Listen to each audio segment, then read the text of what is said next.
Good morning traders. आज Tuesday यानी कि 25 अगस्त और मार्केट ओपन होने से पहले चलिए देखते हैं Nifty, Sensex, institutions, global markets, crude, gold और कुछ इंपॉर्टेंट न्यूज। और सबसे इंपॉर्टेंट है आज का ट्रेडिंग लेवल्स। तो सबसे पहले निफ्टी की बात करते हैं। कल निफ्टी 24,219 के आसपास क्लोज हुआ था और गिफ्ट निफ्टी अराउंड 24,170 के लेवल्स पर है। मतलब ओपनिंग में हल्का प्रेशर देखने को मिल सकता है। ऑप्शन चेन में अगर आप देखोगे तो 24,200 एक मेजर बैटल ग्राउंड है। पीसीआर 0.7 है और मैक्स पेन लगभग 24,200 पर है। तो कॉल साइड में 24,200 और 24,300 और उसके ऊपर हेवी पोजीशनिंग देखने को मिल रही है, जबकि कई स्ट्राइक्स पर कॉल साइड में शॉर्ट बिल्डअप्स भी है।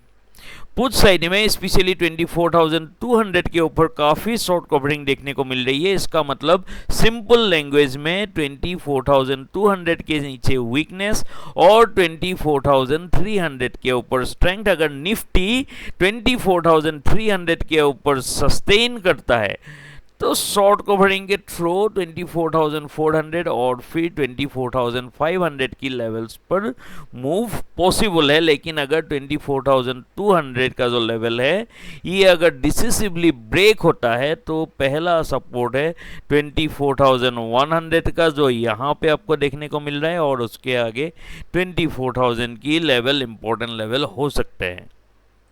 देखो, हम नज़र डालते हैं इंस्टीट्यूशंस क्या कर रहे हैं। 24 अगस्त के जो कैपिटल मार्केट है वहाँ पे आप देख सकते हो कि एफआईआई ने 12,332.64 करोड़ की बाइंग की और 11,150.98 करोड़ का सेलिंग किया, यानी कि नेट बाइंग रही 1,181.66 करोड़।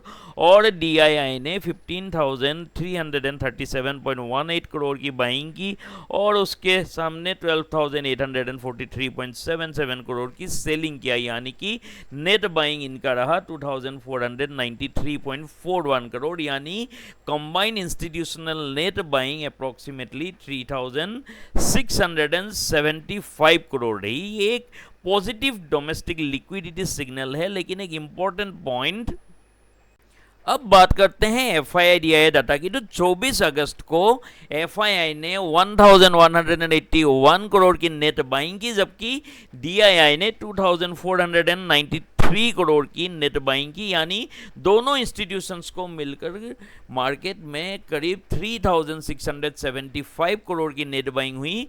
ये मार्केट के लिए एक पॉजिटिव लिक्विडिटी सिग्नल है, क्योंकि डोमेस्टिक इंस्टीट्यूशंस अभी भी मार्केट को स्ट्रॉन्ग सपोर्ट दे रहे हैं। लेकिन ध्यान रखिए, सिर्फ एफआईआई डीआईआई बाइंग के बेसिस पर बुलिश नहीं होना है। आज के मार्केट में इंस्टीट्यूशनल फ्लो को 24,200 और 24,300 के निफ्टी जोन के साथ कंबाइन करके देखना होगा। अगर इंस्टीट्यूशंस सपोर्ट के साथ निफ्टी 24,300 के ऊपर सस्टेन करता है तो बुलिश मोमेंटम स्ट्रॉन्गर हो सकता है। लेकिन 24,200 के नीचे ब्रेकडाउन मिलता है तो एफआईआई डीआईआई बाइंग के बावजूद भी शॉर्ट टर्म वीकनेस आ सकती है। सो मनी फ्लो पॉजिटिव है, लेकिन प्राइस एक्शन अभी भी हमेशा किंग रहा है और अभी भी किंग है। अब सेंसेक्स पर ध्यान दीजिए। देखिए, सेंसेक्स का फ्यूचर अभी 77,476 के आसपास है, यानी कि 77,500 के जो इंपॉर्टेंट लेवल है उसके थोड़ा सा नीचे है। और ऑप्शन चेन में 77,500 मैक्स पेन है और पीसीआर अराउंड 0.77 है। इसलिए फिलहाल 77,500 इमीडिएट रेजिस्टेंस की तरह काम करेगा। अगर सेंसेक्स 77,500 के नीचे ही सस्टेन करता है तो डाउन साइड में पहला इंपॉर्टेंट सपोर्ट 77,300 का है और उसके बाद 77,000 रहेगा यहाँ पे ये लेवल। और लेकिन अगर मार्केट 77,500 को रिक्लेम करके यहाँ पे सस्टेन कर जाता है इस जगह पे, तो पहला अपसाइड टारगेट है 77,700 और उसके ऊपर 77,800 की रिकवरी भी पॉसिबल है। सो सेंसेक्स के लिए आज इंपॉर्टेंट लेवल से 77,500, below 77,500 bearish pressure, above 77,500 recovery थोड़ा पॉसिबल है। अब ग्लोबल मार्केट पर एक बार ध्यान देते हैं। देखो डाउ जोन्स का जो फ्यूचर है ना लगभग 0.05% निगेटिव है, S&P 500 0.28% और नस्डक 0.76% डाउन रहा। तो सबसे इंपॉर्टेंट वीकनेस टेक्नोलॉजी स्टॉक्स में है। इन्वेस्टर्स जो है ना अब AI स्टॉक्स के हाई वैल्यूएशंस पर और हेवी इन्वेस्टमेंट रिक्वायरमेंट्स को लेकर थोड़ा सा कॉशियस हो रहे हैं। और आज एशियन मार्केट भी वीक है, यहाँ पे देख सकते हो निके, कॉस्पी और ब्रोडर एशियन मार्केट्स प्रेशर में है। स्पेशली टेक्नोलॉजी स्टॉक्स में वीकनेस देखने को मिल रही है। तो र्यूटर्स के रिजल्ट जो लेटेस्ट मार्केट रिपोर्ट है उसके according Asia Pacific ex Japan index भी थोड़ा सा डिक्लाइन कर रहा था, while South Korea particularly weak था। तो इसलिए ओवरऑल ग्लोबल क्यू इंडिया के लिए माइल्डली बेयरिश है।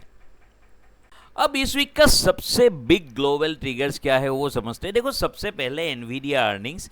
एनवीडिया का Q2 रिजल्ट 26 अगस्त को आने वाला है। AI ट्रेड के लिए एनवीडिया एक मेजर सेंटीमेंट इंडिकेटर है, इसलिए रिजल्ट के बाद ग्लोबल टेक्नोलॉजी स्टॉक्स में शार्प मूवमेंट आ सकता है। दूसरा मेजर इवेंट है जैक्सन होल यानी कि federal reserve chair Kevin words का फ्राइडे का स्पीच मार्केट के लिए एक्सट्रीमली इंपॉर्टेंट है।